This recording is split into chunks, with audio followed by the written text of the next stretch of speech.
So yesterday we talked a little bit about the Quartering and Kino Casino situation, and we posted a video over on YouTube for of that clip for people because people were interested in what we had to say, which has been very, very cool. And why? I don't know. We just talk about things on a day-to-day basis.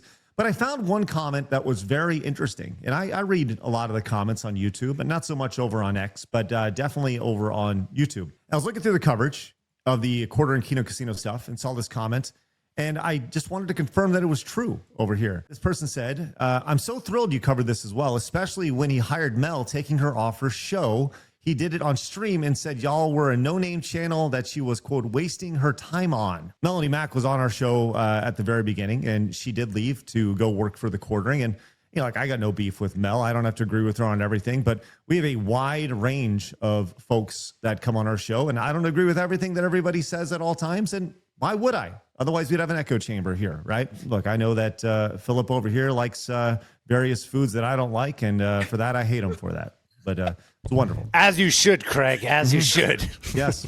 A creator named Nobody, literally what he goes by, Nobody, found the clip. So shout out to Nobody for finding this. I honestly couldn't believe that he dug through and found it. So you had to watch the whole episode. Big props to him. Yeah. He actually had to go through and find it, which was tough. And they edited it, which was incredibly nice. So shout out to Nobody once again. But he actually did find the clip itself here, which was kind of amazing. So it is confirmed. Mel is on Side Scrollers 2 days a week, Tuesday night and main event too. Jesus, why is she on Side Scrollers?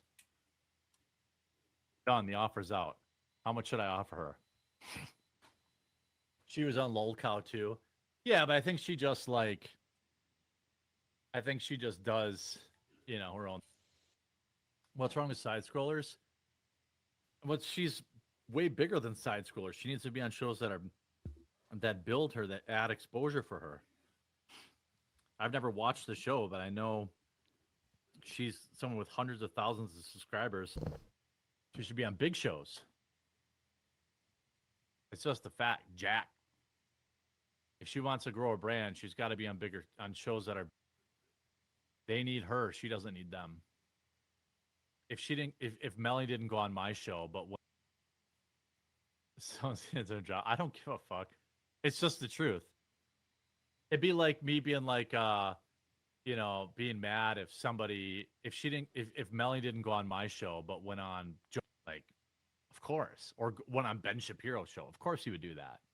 For drama channels. I mean, I said what I said and I stand on it. She's way too big of a talent to be slumming it on small shows. I mean, I'll triple down on it. I don't care. I should put her on Friday Night Tights since I own it. That's true. I might do that.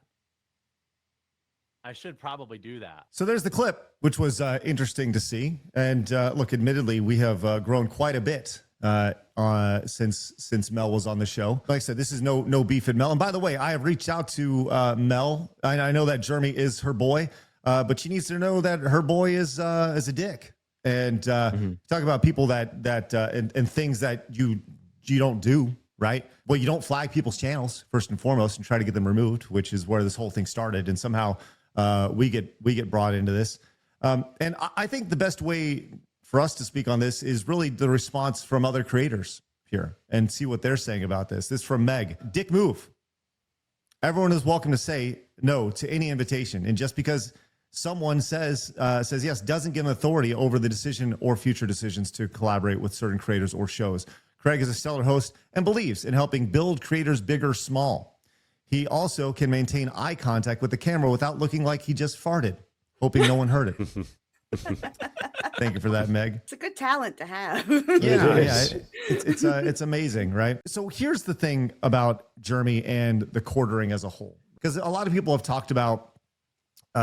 We see. I posted about this over on X. I said you can say a lot of things about about the Quartering, but the one thing you can't say is that he has an ounce of class, right? Which he is who he is. He has shown who he is through all this right here. And this person says, and yet somehow amidst this drama, he seemingly managed to get 10,000 subs in a single day on Monday, right here, kind of shoving this in our face, right?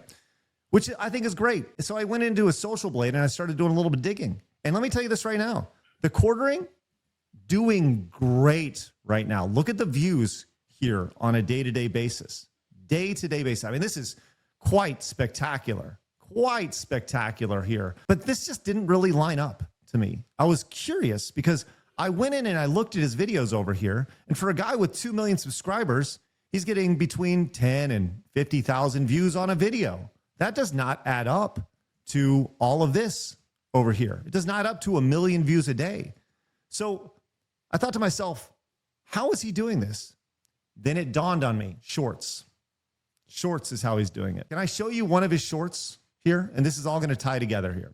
This is a short from the Quartering channel. But what are the oranges for? Well, I bet it tasted good. Let me know what you think.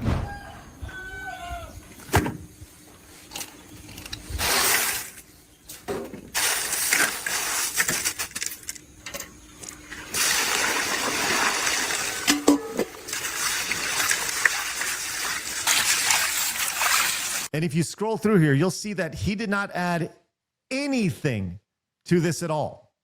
Not a single bit outside of an intro and his watermark on this short here. He added literally nothing. But this is not a standalone thing. We can go check out more of his shorts, and you'll see that that's literally all he does when it comes to this. It's literally taking other people's content. This Patriot astronaut was having none of this woke reporter's bait questions. You absolutely love to see it. Pull this up. Here we go. Just for. Oh, bingo bongo. Where are we at? So he literally is taking things and. It is a big question. And I literally just repackaging them as himself. And that is how he has grown over on YouTube. And it's fraudulent, which I think is a phenomenal way to describe Jeremy and the Quartering. He is a fraud. He is a manipulator. He has done everything he can to be the worst possible content creator that you can while maximizing other people's content. He's not had an original piece of content in the 10 years or so since he's been creating. Look, I used to watch the Quartering when he started off, right? We've all seen it, but he's shown who he is. He can't do anything by himself. Everything he's touched, he's built off other people's backs. And literally other people's content right here. He's the worst type of content creator that you could possibly be, not having an original thought for himself while coasting on other people's accomplishments right here. And I think that is exactly what needs to be said. When the story is written about him, yeah, he can have all the money in the world. He can make all the money from other people's content, but not a single cent will buy him an ounce of integrity.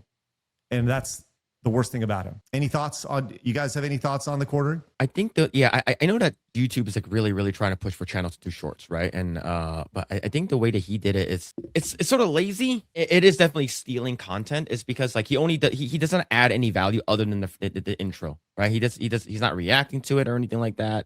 So and even the of course, like, you know, when people make shorts, like we make the thumbnails and then we show the thumbnail that people are looking at. So when people are swiping through, it's like, oh, this guy's a relatively big guy. And then he adds nothing to the actual content. And most of the time, like that's when it comes down to like reacting, if he just sort of like let it play and not react to anything, that in most of the time, 9 times out of 10, that would be considered stealing content, right? And you can actually like someone like H3H3 would sue him for that, right? So in my opinion, with the whole false flagging and stuff like that, like I used to watch a lot of his stuff back in the day. And I think that, you know, the reason why we're upset at him is because we're trying to like, hey, bro, like you don't do this. This is like something that we like, it is a non-spoken rule that we do not false flag other channels just because they said mean things about you. So, you know, if you're that sensitive, then like you shouldn't have become a YouTuber to begin with, right? Because you're considered a public figure at the time. Especially at how big he is. Greg, you know what you should do? You should just film yourself real quick. If you're like, hey, can you believe this? And then just do a segment of Jeremy just talking and just do shorts of that. Just tons of it. That's it. I literally thought about that. Can you believe this? Cut. Going like, can you believe this guy stole this guy's content? And yeah. it just totally farmed the shit out of good. that. Maybe Yes. we'll do that later today. I'll send that over to our social guy and we'll have him do it, and we'll just have him slice them all together, and we'll literally just retake his content and just farm the fuck out of it and grow exponentially. I think that very meta of him.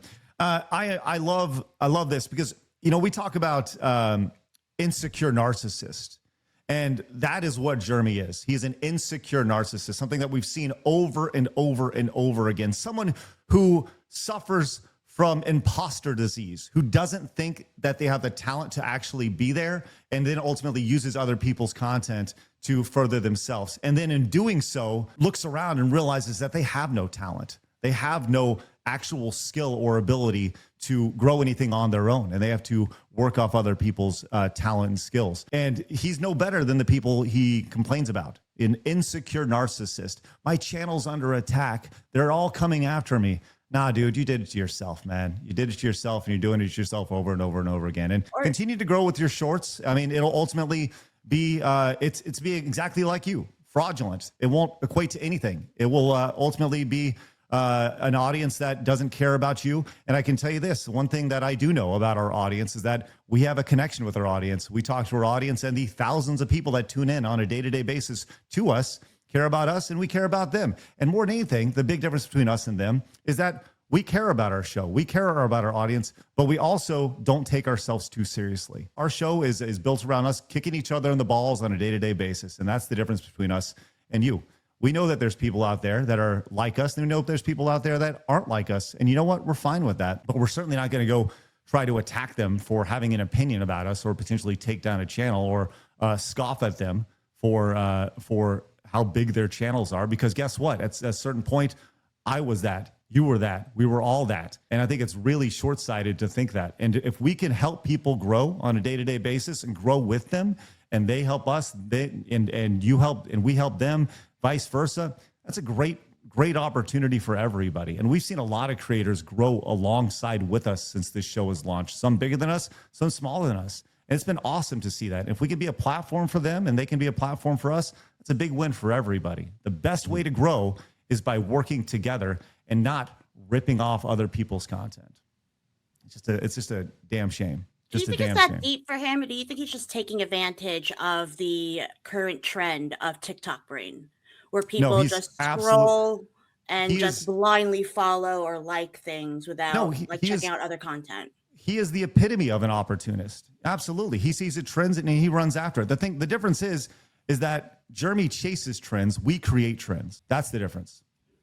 And we will continue to create trends. You know what the irony of all this is that Jeremy, through our DMs, I've DM'd him a few times. We haven't had like any in-depth conversation or anything, but he's talked about coming on our show. Interesting. The irony there, that he would want to come on Side Scrollers for us being such a short, nobody show. It's just amazing. So anyways, we're going to continue to do what we do. And, we'll have people like Jeremy who, I'm sure he'll make a video about us, or maybe he won't because we're such a small channel. But either way, we're going to do what we do, and we're going to continue to shift culture in the best way that we possibly can, and not just react along the way. So.